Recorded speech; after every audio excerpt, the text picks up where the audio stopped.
dramatic moment when the crashed plane burst into flames just over the horizon, and then the black smoke starts billowing. From another angle, the eerie sight of debris falling.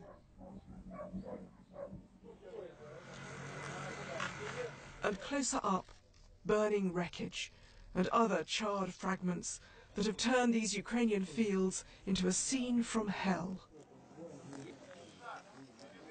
So how on earth could this have happened? As firefighters and emergency services moved in, locals described what they saw.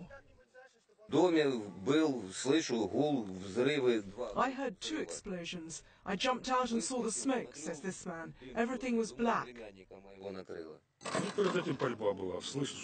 There was fighting and I heard shooting in the sky, says this man. Several shots and then some loud bang. I was scared. I looked up and saw fragments flying in different directions. In some places, the remnants were twisted and burnt out of recognition.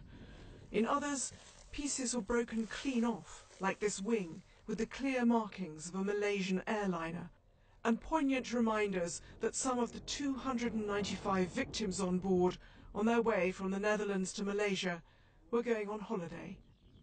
It's still not clear the plane was shot down, but if it was, who did it? For weeks, Russian-backed separatists have been fighting Ukrainian government forces in exactly the part of eastern Ukraine where the crash happened. In Kiev, a visibly shocked Ukrainian president called it an act of terrorism.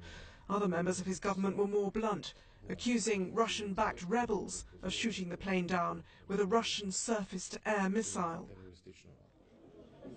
In recent days and weeks, the rebels have managed to shoot down several Ukrainian military aircraft, and earlier today, a social media site attributed to a prominent rebel leader did claim they'd downed a Ukrainian army transport plane in the same area. But that's all denied by the Moscow-backed rebels, who argue their fighters don't have the long-range weapons needed.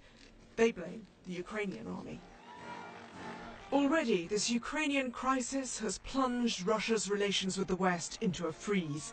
Tonight, President Obama spoke to President Putin about it. The United States will offer any assistance we can to help determine what happened and why.